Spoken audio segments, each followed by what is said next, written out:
पाकिस्तानियों आंखें खोलें, सूरत हाल बिगड़ रही है और सूरत हाल इतनी बिगड़ रही है कि पाकिस्तान भर के डॉक्टर्स रो रहे हैं, इल्तिजा कर रहे हैं, घरों में रहें, एहतियात करें। अमवात की तादाद में तेज़ी से इजाफ़ा हो रहा है, पाकिस्तान में केसेस में तेज़ी से इजाफ़ा हो रहा है, सूरत हाल बिगड़ रही है। पाक फ़ौज के तर्जुमान हो, हुकूमत के तर्जुमान हो, वज़ीर आज़म पाकिस्तान हो, वज़ीर आला हो, सब बार बार इल्तिजा कर रहे हैं, एहतियात करें। आने वाले ये 14 दिन पाकिस्तान के लिए बहुत सख्त हैं, बड़े कठिन हैं। साथ ही रमज़ान मुबारक भी है।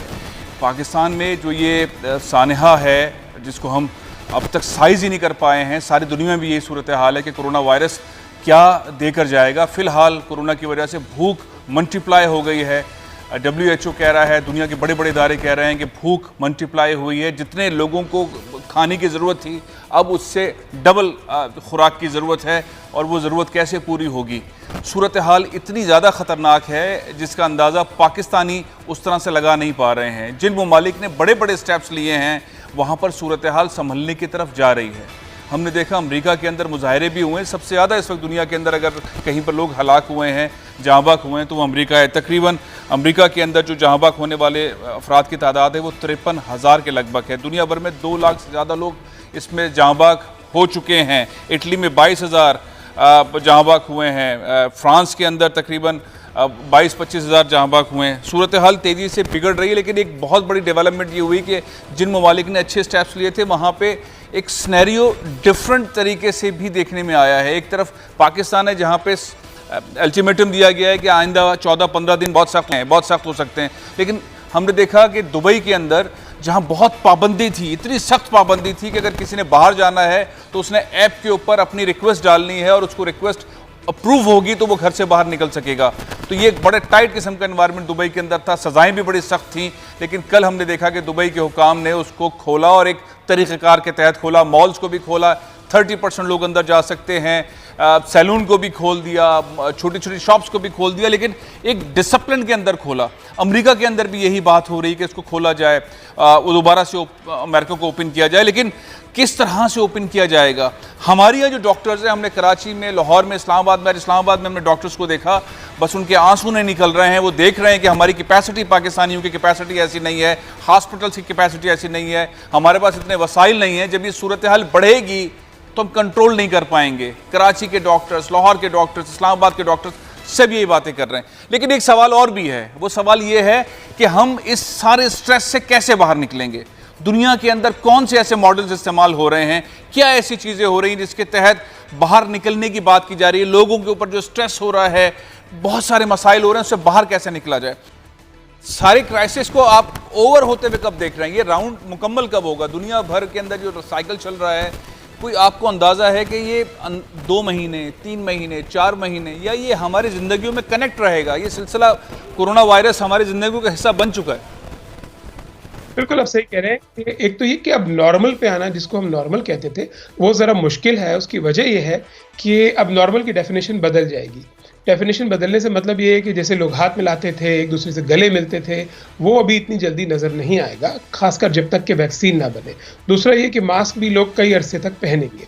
तो ये होगा कि अमेरिका, क्योंकि अमेरिका में डिजीज़ पहले आई थी, तो अमेरिका में उम्मीद है कि 1 जून से थोड़ी थोड़ी नॉर्मलसी आनी शुरू हो जाएगी और पाकिस्तान में 15 जून या 1 जुलाई तक ये सिलसिला आपको नजर आएगा।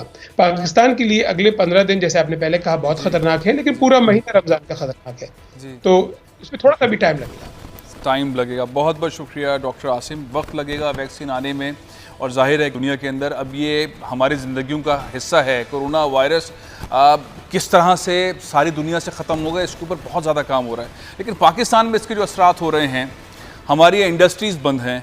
एक मुल्क के एक हिस्से के अंदर इंडस्ट्रीज चल रही हैं। फैसलाबाद में, गुजरावाला में, सियालकोट में, लाहौर के अंदर इंडस्ट्री बेहतरीन अंदाज में चल रही है। पंजाब हुकूमत ने सनतकारों को बेहतरीन सहूलत दी, SOP दिया, आप अपना काम करें और एहतियात से काम करें, इस पे अमल दरामद करें। सिंध, जहाँ पे सबसे ज़्यादा इंडस्ट्रीज़ हैं, कराची में, वहाँ पे पैसे चलने की भी इतलात हैं, SOPs भी नहीं बन रहे हैं, मारकुटाई भी हो रही है, गिरफ्तारियाँ भी हो रही हैं, जेलों में भी डाला जा रहा है, फिर जमानतें भी हो रही हैं, मुजाहरे भी हो रहे हैं। टेबल पर बैठकर खामोशी से एक NOC देकर उस पर एग्जीक्यूशन वाला मरहला नहीं हो रहा, और बहुत अजीबोगरीब किस्म की बातें हो रही हैं और अभी तक हो रही हैं।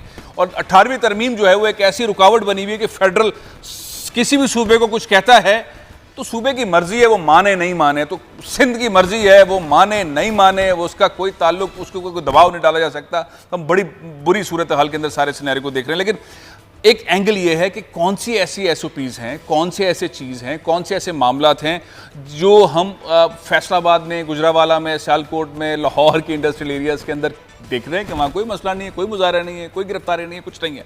ये तमाम चीज़ें आखिर क्या है, एक इस मौजू पर बात करनी। दूसरा ये है कि पाकिस्तान का सबसे बड़ा शहर कराची, यहाँ पे सियाहत की बहुत सारी अपॉर्चुनिटीज़ होती हैं, बहुत सारे मामलात होते हैं।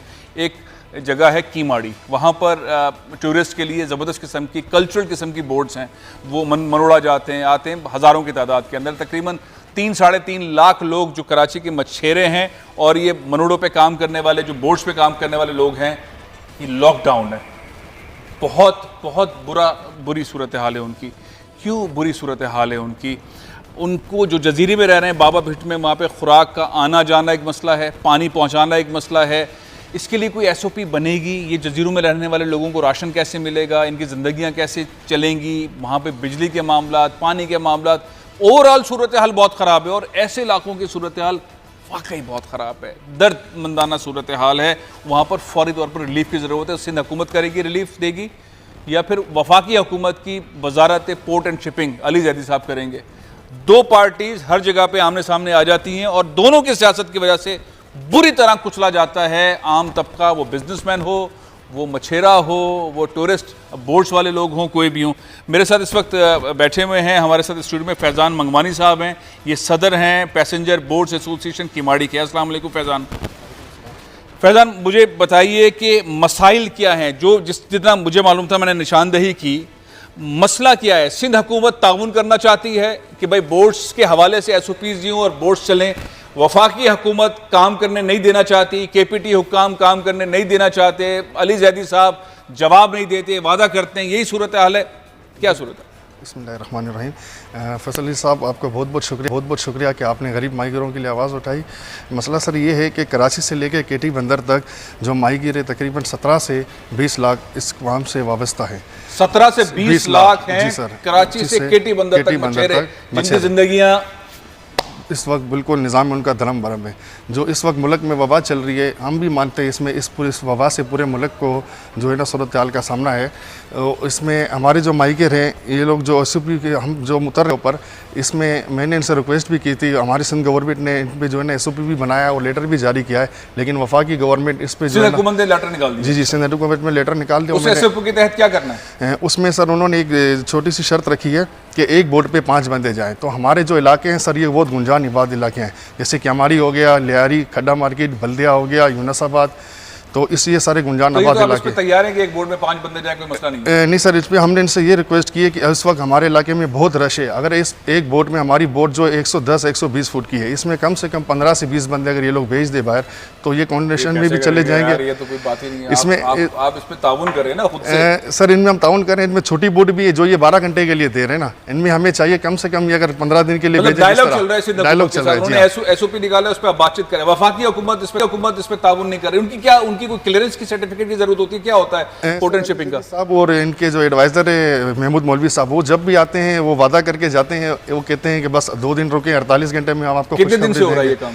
सर, ये तकरीबन 15-20 दिन से इनके सुन रही है। 15-20 दिन से ये बात हो रही है। 15 से 17 लाख मछेरे हैं, बोट्स वाले हैं, उनकी जिंदगी परेशान है। राशन वाशन का बंदोबस्त कौन हो रहा है? हुकूमत दे रही है? सिंध हुकूमत आपको राशन ला के दे रही है? नहीं सर, अभी तक कहीं से कुछ नहीं हुआ। खाना पीने का आपको Ali Zaidi port and shipping वाले या चेयरमैन पोर्ट एंड शिपिंग वाले दे रहे हैं? अभी तक किसी ने नहीं दिया। कैसे चल रहा है जब रोजगार बंद है, कुछ नहीं हो रहा, मछलियां नहीं पकड़ रहे, बोट्स नहीं चल रही, जिंदगी कैसे चल रही है? सर, वहाँ पर बहुत ही बुरे हालात हैं। कोई वहाँ पर पूछने वाला नहीं है। सिर्फ पाकिस्तान में और पाकिस्तान कोस्ट गार्ड की तरफ से राशन आए। हाँ, ये मसला सामने आ गया है। इस मसले को हैंडल करने के लिए वजारत पोर्ट एंड शिपिंग की बड़ी रिस्पॉन्सिबिलिटी है, सिंध हुकूमत की बड़ी रिस्पॉन्सिबिलिटी है, उस इलाके के MNA कादिर पटेल साहब पाकिस्तान पीपल्स पार्टी से ताल्लुक़ रखते हैं, उनकी बड़ी रिस्पॉन्सिबिलिटी है।